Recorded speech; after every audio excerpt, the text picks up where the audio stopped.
Takeover, stand and deliver. Everyone's favorite. Now, Kevin, I know you're a diehard NXT viewer. You watch every NXT episode from start to finish. You binge watch NXT. You're a diehard fan. So, Kevin, can you please walk me through how excited you are for this takeover? Oh man, I'm as you said, I'm the biggest NXT fan that you'll ever meet on this app. On YouTube, I'm the biggest NXT fan, hands down, bro. So yeah, I mean, with all seriousness, I don't watch NXT all the time, so I don't want people attacking me because of your sarcastic questions. But I'll walk you through how I feel about NXT. It's 2 nights. I think the question immediately that I'll ask you is, does NXT Stand and Deliver need to be 2 nights? Oh, it's a good question. It really is. I think this show, what I will say is that if this card was condensed into one night, if they removed a couple of these just like matches that don't need to be there, and they made this one night, I think this could be as good as like a takeover New Orleans or New York. That's like my honest opinion. Like if you get rid of matches like the Gauntlet Eliminator, if you get rid of matches like the women's tag title match, and if you get rid of something like, I mean, that's really it. Like you make this like a 7 match, 3.5 hour, 4 hour long takeover extravaganza. You'll have the IWC and wrestling Twitter praising this show for the next 10 years. And I think the community will praise this show for a long time anyway, because like on paper, this is legit really good. So I think that answered your question. I don't even remember what your question was, but nonetheless, I think the card looks pretty good. So it should be fun doing a bit of a preview now, Kevin, shouldn't it? Absolutely, yeah. I think just to build on your point, if they made this a 1 night extravaganza, you take out Pete Dunne versus Kushida. I mean, yeah, that's gonna be a good match, but is it necessary? Maybe not. No, not at all. Not at all. If you condense this to Walter versus Ciampa, Finn Balor versus Karrion Kross, the men and women tag team championships, the women NXT Women's Championship match, there you go. You have a banger card. But as it is, we're in a pandemic. We need more content, so I'm not going to complain too much about having too much content. I mean, I'm not going to complain at all because that really doesn't affect my life in any way, shape, or form. The fact that NXT is running 2 nights instead of 1 night. Like, I'm sure there are people out there that are genuinely upset that they're not getting a 1 night takeover the Saturday before WrestleMania, but that's not me or you. But yeah, I mean, I think the card is pretty good, I would say. Like, I'll ask you, is there any match? If so, what match are you looking forward to the most? Personally, on this card, there's 2 matches I'm really looking forward to. I mean, for the first one's Finn Balor, Karrion Kross, because I want to see how they go about that. I think Karrion Kross needs to win, and the only way I'm okay with him not winning, and it's acceptable for him not to win, is legitimately if the next week on Raw, Kross debuts and just destroys someone, and Karrion Kross goes to the main roster. Because like this match, Balor and Kross should never have lost the championship. Well, he got injured. My mistake. He got injured. He never rightfully lost the title. Being pinned. So a match like this, theoretically, Kevin, Karrion Kross should be winning, and it should be a really fun match. Ideally, in my ideal world, Karrion Kross squashes the Glass Man in 5 minutes. But this is NXT. They have to have a great 25-minute match where Finn Balor's headbutting Karrion Kross's collarbone. So in that regard, I don't know. I'm looking forward to that match a lot. Another match I'm looking forward to, I'll get your opinion on this in a moment.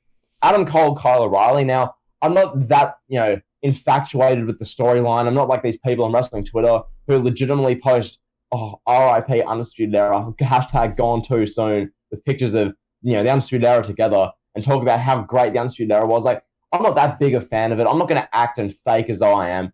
But the fact of the matter is, the segments they've done have been really good. The prime target they did for Cole and O'Reilly, damn good content. WWE don't miss video packages. So to answer that question, Kevin, the unsanctioned match, Cole and O'Reilly and Balor versus Kross, those are the matches I'm looking forward to.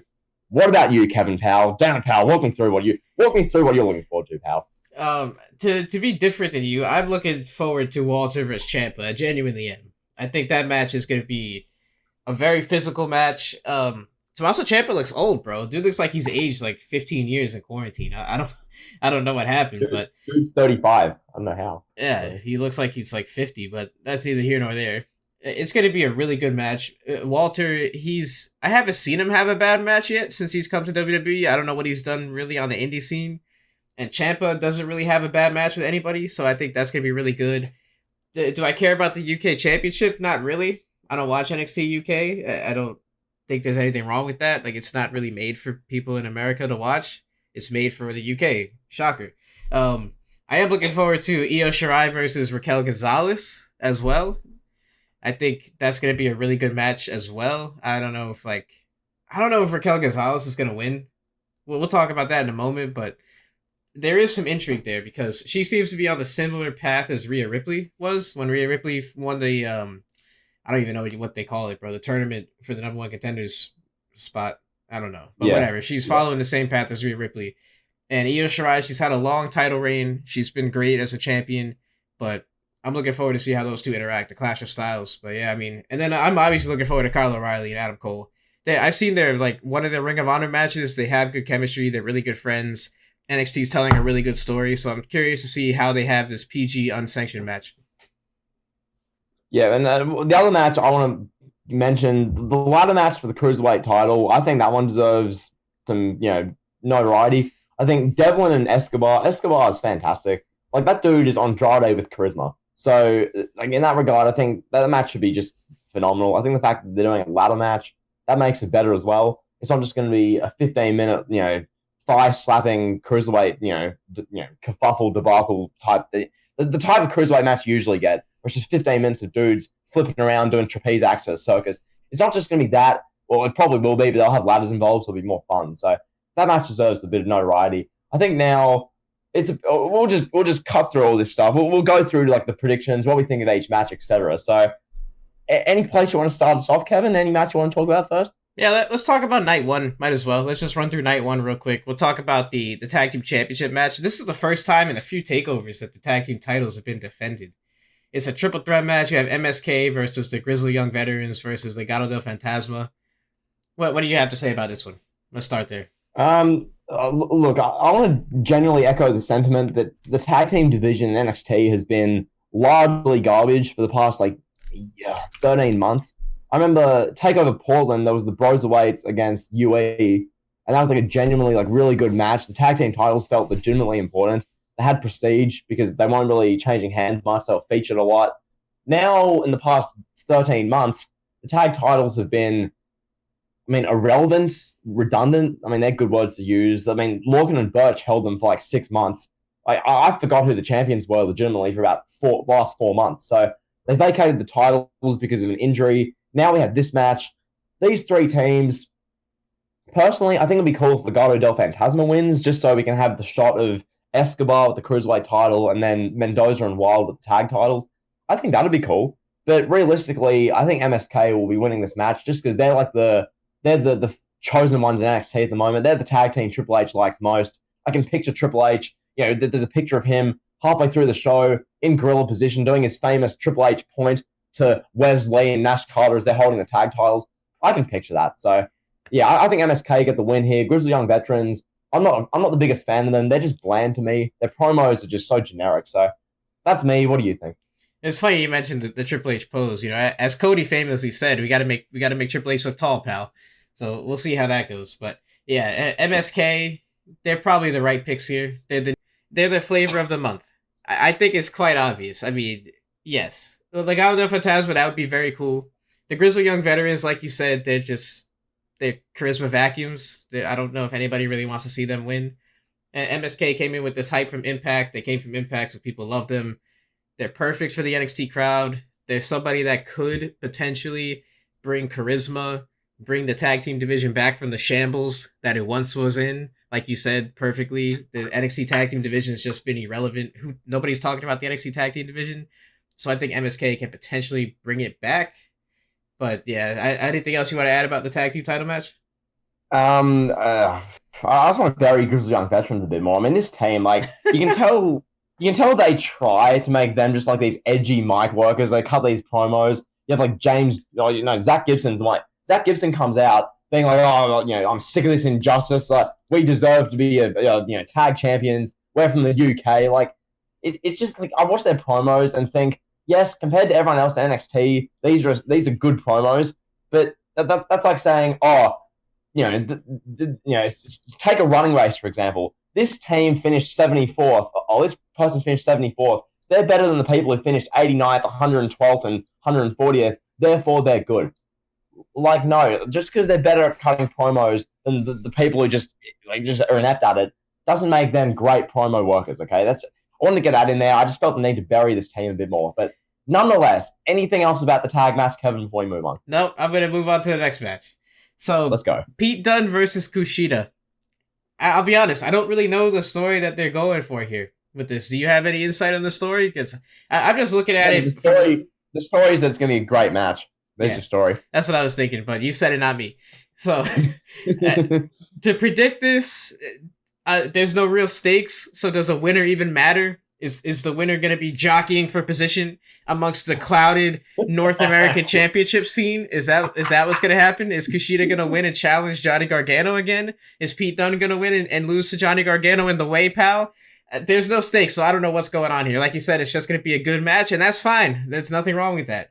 So for the sake of predictions, I'll just say that Pete Dunne is going to win. Yeah, I'm in the same camp as you. Pete Dunne's winning this match. I think they just did that whole legit 2-3 month Kushida and Johnny Gargano program. There we go. They did this whole Kushida Johnny Gargano thing. They had the match at Takeover Valentine's Valentine's Day Massacre. They did that whole thing then. So they've done that. Now we've been seeing Johnny Gargano versus Dexter Lumis literally every week for 2 months. We've moved on from Kushida. Kushida, he's old news. He's irrelevant. Now it's Pete Dunne's time. I don't know where they're going to go with Pete Dunne. Pete Dunne wins this match. Where to next? Are you going to have Pete Dunne squash? I don't even know.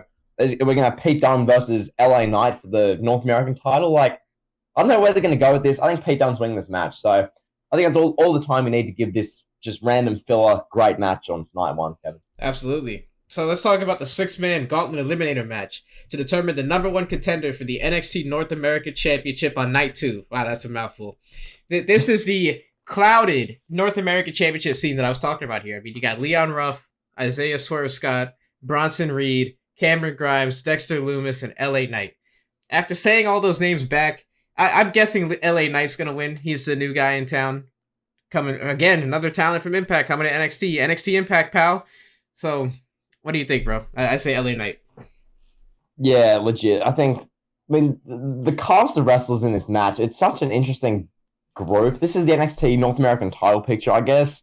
Leon Ruff, I mean, he's a one-time North American champion. John, Day. Yeah, he's not winning this match. Isaiah Swerve Scott, I like the guy. I think he's good. He should have been Cruiserweight champion at least by now, but just he's not. He's not winning this match. Bronson Reed, aka Wrestling Otaku, he's all right. He beat LA Knight 2 weeks ago. So in other words, he's not winning this match. Cameron Grimes, can't stand the guy. Moving on. Dexter Lumis, I think he's all right. I mean, as far as the dark characters go in wrestling, he's fine, I guess. But nonetheless, LA Knight's winning this match. I don't think there's much more else to say. So yeah, let's move on to the next match. Kevin, LA Knight is getting the W here. I want to talk about Cameron Grimes for 30 seconds. Isn't it funny that everybody loves him now because he came out and said he won money from GameStop?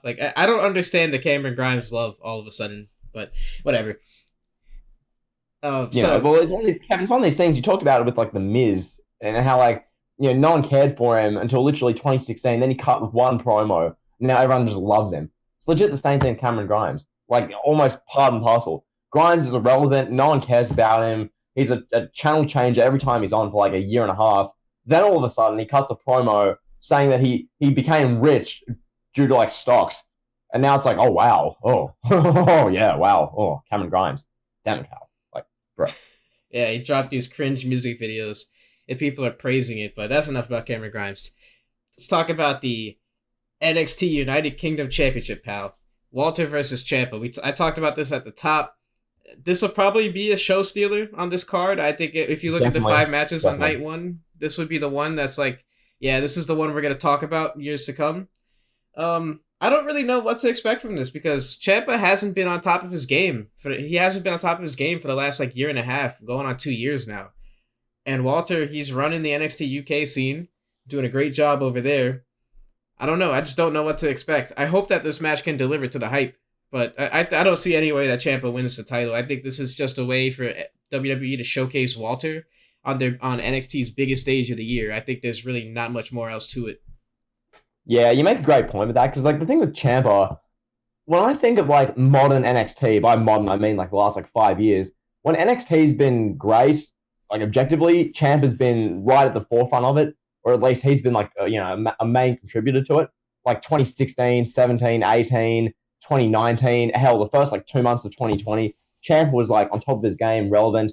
Ever since the pandemic hit, I mean, Ciampa, NXT, there's been a distinctive fall off there. I think this match is going to be big because, for one, this will be the match everyone gives 5 stars. You can see it now, Kevin. Every slideshow reviewer is going to give this match 5 stars. I can picture it. It's going to go like 25 minutes. Volta, he's going to slap and chop Ciampa's chest until that thing's literally like, purple and bleeding. I don't envy Ciampa going into this match, but nonetheless, I think Volta's winning this match. I don't think Ciampa winning the UK title would make any sense. As you say, it's just a way for them to get the UK title onto TakeOver. But nonetheless, I think the match is going to be insanely good. Ciampa, this is a match for him to get back on track, because I know people are going to say, to try and defend him, oh, but he's had a great storyline with Timothy Thatcher, man. It's like, and who was watching it, Nonetheless, this is Ciampa's opportunity to get back on track. He looks like he's about 75 nowadays, like from the neck up. He still looks jacked, but from the neck up, he looks so old now. So nonetheless, Volta's winning. The match is going to be insane. It's gonna steal the show on night 1. So anything else to say, Kevin? Nope, let's get right to the NXT Women's Championship match. Io Shirai versus Raquel Gonzalez. I'm a big fan of Raquel Gonzalez. I love her. I'll admit it. I like Io Shirai too. But I think it's time for Io Shirai to put someone else over. I mean, she's been champion now for like 10 months. I don't know what more NXT and Triple H and Shawn Michaels could get out of Io Shirai's title reign. She's had a great title reign. A lot of people want it to keep going, and I don't understand why. Like, what more can she do? She's faced everyone. She's beaten everyone in the women's division. She's beaten Toni Storm. I feel like she's beaten Dakota Kai. She's just beating, you name it, she's beaten them. What do you think about this? Do you see potential in Raquel Gonzalez, or do you think Io Shirai should keep the belt? I definitely don't think Io should keep the belt. I'll be honest. You say it there. Like, Io, she's held the title since Takeover in Your House, which was beginning of June.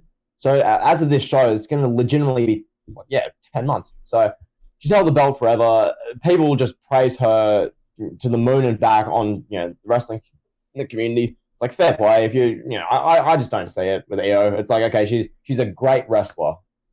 It's the same thing with Daniel Bryan stuff. It's like, I like Io because she's Io.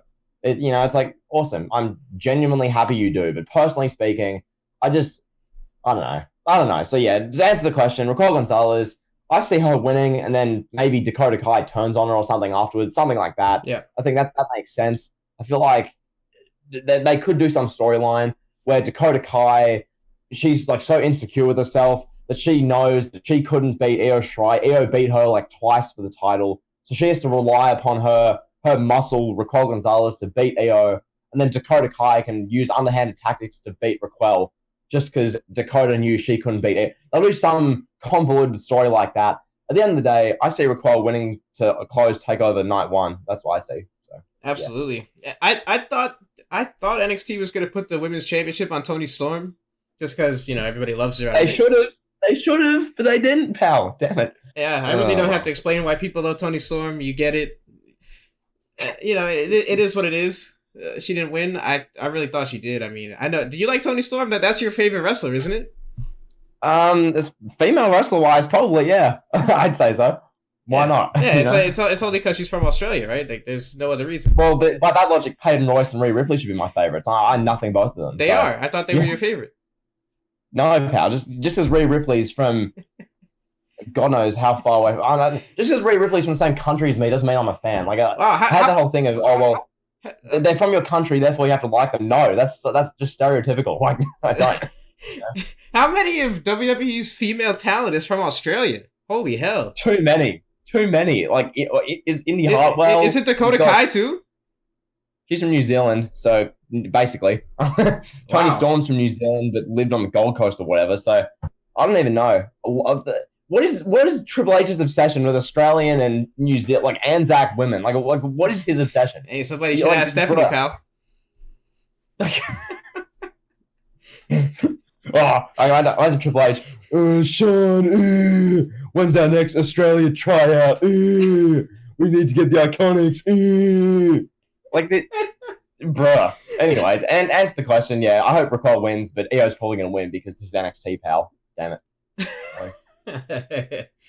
Oh my god. You love to see it. So I'll ask also, this. I need to get another point in real quick. Sorry to interrupt. I can picture Raquel wins the title, and literally every day for the next 6 months, when the Raquel or Dakota's the NXT Women's Champion, people on wrestling Twitter tweet every day, I miss this so much. And there's a picture of Io Shirai with the NXT Women's Championship, or I wish this reign continued. And there's a picture of Io Shirai at Takeover holding the title. It's like her reign's gone for 10 months. She's been champion for literally 300 days now. You've had enough of Io. We can get someone fresh in the main event scene for the NXT Women's Division. Breathe, calm down, move on. Next match, Kevin. I just want to ask this in all seriousness. Toni Storm is actually one of your favorite talents in NXT? In WWE altogether. Because, I mean, who would I like more than Toni Storm? What, Bayley? Damn it, I prefer Ruby Riott. She wrestles better matches, pal. Damn it. Yeah, it's all about Toni Storm's in-ring ability, right? That's what all about the in-ring, pal. All about the in-ring. Yeah. And remember, guys, it's all about Toni Storm's in-ring ability, pal. All right. Yes, pal. The opening match of night 2 is Ember Moon and Shotzi Blackheart. Well, this is not the opening match. It's just the order in Wikipedia. It should be the ladder match to open, but nonetheless, yeah. Ember Moon and Shotzi Blackheart defending their tag team titles that they won from Raquel Gonzalez and Dakota Kai 59 minutes after they were handed the belts by William Regal. They're defending the belts against Candice LeRae and your favorite wrestler, Indy Hartwell. So... You're a tool bag, Kevin. Damn you. It's funny because people ask me that all the time. Like, oh, don't you love the Australian wrestlers? Like, no, like, it's silly, bro. It's silly to assume that. No, I don't. I don't care. Yeah, I don't care. Indy Hartwell could be from anywhere. I don't discriminate, okay? She's Australian, okay? I'm not a fan. I don't care. Like, who... Anyway, this tag match, I'll give my opinion real quick. I don't care. When this match comes on, I'll be sitting on my phone tweeting. The NXT Women's Tag Belts are as irrelevant as the WWE Women's Tag Belts. It's another belt to give to Charlotte Flair sometime down the line.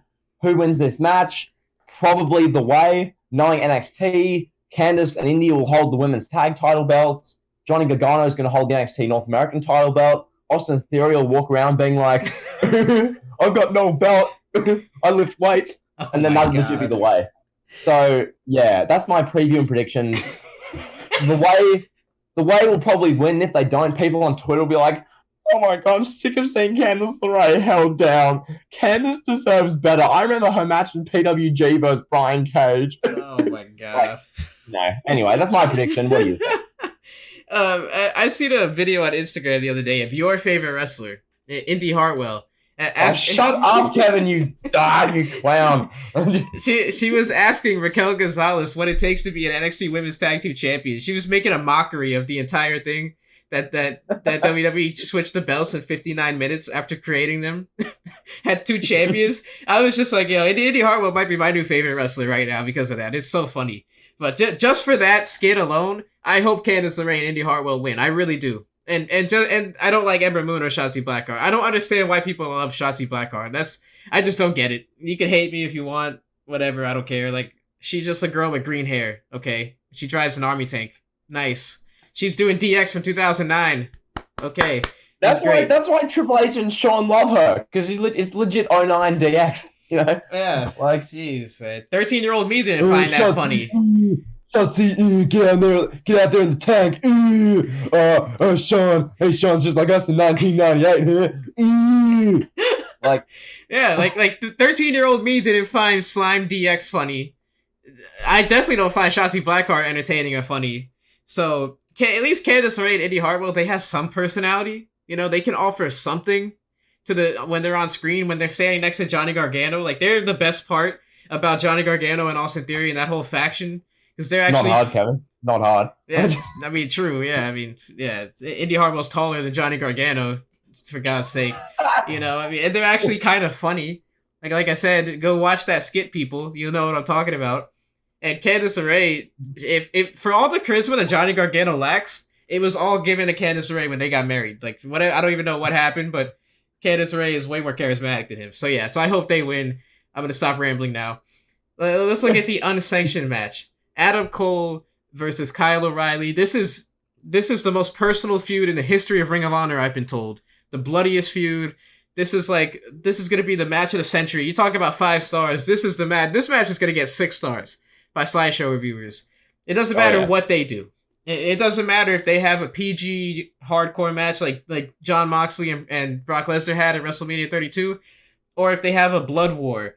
It doesn't matter. This match is going to be just perceived to be better than it is. That's just the way it is. I'm not saying it's going to be a bad match, but people are going to hype it up so much that it's going to be impossible for some people that aren't invested into the feud to truly enjoy it.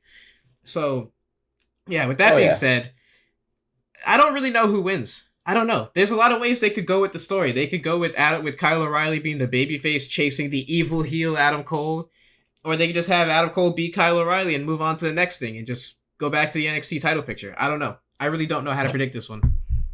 I mean, you nailed it with the ladder. Like, it's legit. This is NXT, Kevin. So who do you think's gonna win? Yes. Adam Cole's gonna win, baby. Like this is the same promotion which had this same Adam Cole hold their lead title for 400 days because they can. Damn it! Can you do an impression of Triple H talking about how Adam Cole needs to win? Sean, who do you think should win, Kyle or O'Reilly? Well, yeah, I don't even need to ask you. Adam Cole should win this match. He's Adam Cole, baby. That's legit. Adam Cole's winning this match. As you say, that whole thing with perception versus reality, because of who's involved, people going into this match will automatically think it's going to be better than it is. And as a result, they're going to say it was the match of the year, even if it's like, objectively, like, let's say the 10th best match of the year, because of who's involved, because it's a takeover, because it's unsanctioned, Kyle O'Reilly, because the feud's personal. People are going to say, oh my God, the best match I've ever seen. Oh my God. Oh, so personal. Oh my God, look at the way Adam Cole slaps his thigh when he does that super kick to O'Reilly. Oh, it's so personal, Kevin. Psychology, long-term storytelling, Kevin. Oh my God. Oh my God. They had a match in 2015 Ring of Honor. Oh my God, Kevin. I don't know what you have in your breakfast today, bro. You're on fire, man. I barely had breakfast. It's 8:30 in the morning in Australia, and nonetheless, you're on fire today, bro. Jeez. No, it's just, Kevin. This match, it'll be objectively quite a good match. People are gonna tout this as people are gonna say this is like up there with like the greatest thing in wrestling history, no matter what they do because of who's involved. And people are gonna give it the 5 to 7 star ratings just because it's Cole and O'Reilly. So that's my take. The match will be good. It will be overrated just because of who's involved, because it's a takeover. Enjoy the match, all you will. I'll enjoy it. It should be fun. The storyline's been good. The video package has been good. But I think this will be overrated just because who's involved. That's my analysis, Kevin. Damn cow. I mean, either way, you'll get to see the match 7 hours before me because you're in Australia, bro. Because that's how things work, with time frames. What? You remember when somebody asked you if you get breaking news before the rest of the world because you're in Australia? Oh yeah, that's totally how time zones work, pal. If that was the case, I'd watch a sports game and then I literally go back and bet my life savings on the outcome. Like, that's so dumb. Whoever said that. Next match. Move on. I don't want to get cancelled. We got Johnny Gargano versus to be determined, the Invisible Man. So whatever jobber wins the Gauntlet, Johnny Gargano's gonna squash them with the help of Austin Theory and his wife and your favorite wrestler Indy Hartwell. So enough about that. Well, according to Wikipedia, Kevin, we're getting Johnny Gargano and Kyle O'Reilly, apparently. So yeah, that's what Wikipedia said. I refreshed it and they changed it, but when I first logged on here, it's like Kyle O'Reilly's doing double duty, pal. So Kyle O'Reilly's gonna be in a 32-minute unsanctioned match where he'll probably be sent through some LED board and then he'll be like dead, sent off to hospital. But he's doing double duty, pal. But nah. Yeah, he's coming back out to have a 45-minute thigh slap fest with Johnny Gargano. Legit, I think it's fairly straightforward. There's Johnny Gargano. He's faced Leon Ruff. He's faced Swerve Scott. Bronson Reed's a heel. Grimes is a heel. Dexter Lumis he's faced like 17 times. LA Knight's a baby face. Johnny's a heel. They haven't wrestled yet. We're getting LA Knight, Johnny Gargano. Once he beats LA Knight, there's gonna be just an explosion on wrestling Twitter. Oh my God, LA Knight deserves better. Triple H doesn't know talent if it hit him in the face. Well, he doesn't, but anyway. Nonetheless, Jeez. This is the same guy. This is the same guy who thought Elias was talentless and literally wanted to fire Elias until Elias, whatever. Anyway, LA Knight will be winning this match. If he doesn't, once again, same with the Adam Cole thing. Who's going to be surprised? This is Triple H. Johnny Gargano. We need you to beat LA Knight. These anti-smokes like LA Knight. We're going to have you beat him. It's the same thing. So, yeah, Johnny Gargano gets the W here. Most likely. That's my prediction. Absolutely. Johnny Gargano squashing whatever jobber Triple H puts in front of him. It doesn't matter. This match, he's going to squash LA Knight so bad that maybe his wife and your favorite wrestler won't even be at ringside. He'll just have Johnny Gargano just, pretend like he's as on the same height, same body frame as LA Knight and just beat him with whatever his finishing move is, the last call kick, whatever the hell it's called. Triple H had Leon Ruff beat Johnny Gargano. But they're no doubt they're gonna have Johnny Gargano beat LA Knight. You just know this is gonna happen, pal. You know it. Yeah, I can't wait to see wrestling Twitter exploding, just calling for Triple H's head on a freaking knife, bro. I swear to God, if NXT on night 2 have Adam Cole, Johnny Gargano, and Finn Balor win their respective matches, it's like you're not making any progress. They're just staying stagnant at that point. Well, that's all the promotion is. That's what it's a piss take. But anyway, moving on. The next match, Kevin.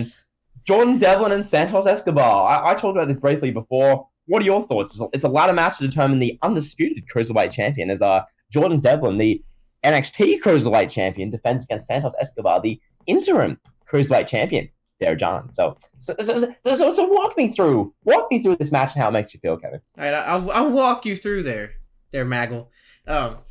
This match, you say what you want about Jordan Devlin. A lot of people hate him. I am not too thrilled that he's on TV after the allegations that are against him, but I can't do anything about that, so I'm not even going to try to change it or complain. Just looking strictly at the match itself, Santos Escobar, I guess he's the interim NXT Cruiserweight champion now. I didn't even know that was a thing. This is boxing, I guess. We have interim champions. Gotta have that, pal. So, yeah, it's gonna be a good match, though. A ladder match between these two guys, like you said about Pete Dunne and Kushida, it's gonna be a good match. The Cruiserweight division is as dead as you could possibly get. I thought, what happened to 205 Live? Is that still a thing? Well, why is the NXT Cruiserweight why is the Cruiserweight Championship ruining NXT? Why is it on 205 Live? I don't know. Whatever. I like Santos Escobar. He's really good. He deserves more than this, pal. But what can I say, bro? I think Santos Escobar is probably gonna win. I hope he wins at least. Yeah, I think Escobar wins. To be honest, Devlin's okay, I guess. I don't care, Kevin. I don't watch. I watch the Escobar stuff. That's the only cruiserweight stuff I've remotely cared about in the past year. The rest of the cruiserweight stuff's just been. It's been a bathroom break, at least in my opinion. It's just let's watch. The thing that made WCW's cruiserweight so good. One, the talent involved: Ray, Juventud Guerrera, Eddie, Benoit, Malenko, etc., Psychosis, etc. They were legitimately amazing pro wrestlers, and they were opening the shows. It was a good juxtaposition because WCW would have, Big Show versus Paul White versus Hulk Hogan in the main event of their show, and you had these great cruiserweight classics open. It was a great juxtaposition. The cruiserweights don't work when literally everyone on the show is a cruiserweight outside of Cross and Bronson Reed. So the cruiserweights NXT, it doesn't work. Jordan, what's different about Jordan Devlin than Adam Cole, Johnny, or Finn Balor? Literally nothing. They physically they're literally the same, wrestle a similar style. So Jordan Devlin looks just like Finn Balor too. They look like cousins or something. Santos Escobar. I mean, I'm not gonna say it. Santos Escobar is literally bigger than Finn Balor and all these other guys. So anyway, back to the point. The match: Devlin Escobar. Who wins? I think Escobar. He should win. Knowing NXT though, Devlin's gonna win and Twitter will freak out. So, anything else about that match, Kevin, or can we move on to the main event? Yeah, we'll get the dream match. Once Finn Balor squashes Karrion Kross with no outside interference, we'll get the dream match of Jordan Devlin versus Finn Balor, bro. Are you trying to make me quit doing the podcast altogether? Just, oh God. I mean, Karrion Kross is going up to Raw or SmackDown, bro. Let's just talk about it. We gotta talk about it. I gotta have that uncomfortable conversation. He's going up to Raw and SmackDown. He's not made for NXT, bro. He's been there too long. Yeah, Finn Balor's gonna squash him, and it's gonna be tough to see. But it'll be better once he shows up on Monday Night Raw after WrestleMania and he breaks Edge's neck or something. So it'll all be worth it. Imagine. That'd be cool. Nah. Jesus. Yeah, Balor and Cross, Kevin. I have like this sinking feeling about this match because, as you say, Cross is going up to the main roster. Whether he makes his debut at WrestleMania night 1, 2, Raw after Mania, SmackDown after Mania, whichever show he debuts on for the main roster, he's going there because the whole Karrion Cross act is too big for NXT. NXT is a charisma vacuum. It's a money pit filled with guys who can't make it in the big time. So in that regard, Cross is too big for this Fed. So he's probably going to be jobbed out to Finn Balor because Triple H is like, well, he's more buff than I was back in the day. So I stuffed you, Cross. Get out of here, pal. We're gonna Finn Balor win this match. That's legit. That's what's gonna happen, Kevin. Finn Balor's gonna beat Cross. It's probably gonna be like a 17-minute great match. Yeah, I'm gonna feel. Yeah, this match gives me like Seth Rollins versus Brock Lesnar WrestleMania 35 yes, vibes. That's exactly what this is. Watch them have Finn Balor come out of the gate just assaulting Cross, hits about 5 coup de grace, and just pins him. And then I'll literally throw up on the floor in my house. That's legit what will happen. So, yeah. Yeah, so Scarlett will just be like, oh my god, this short man beat my husband. Oh, Scarlett will be like, she'll be like at ringside, like she'll be in some overly done up outfit that probably took, makeup and design like about 3 days to make. She'll just be at ringside, like screaming and crying as Balor keeps hitting stomp after stomp to Cross.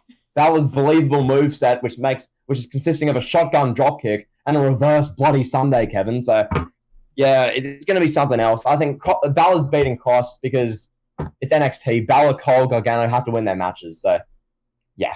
Damn it, pal. Well, there you go. All right. I think we are done with NXT TakeOver, Stand and Deliver. Yep. I think it's safe to say that Night 2 is kind of the must-see card. I don't think I'm going out on a limb there saying that.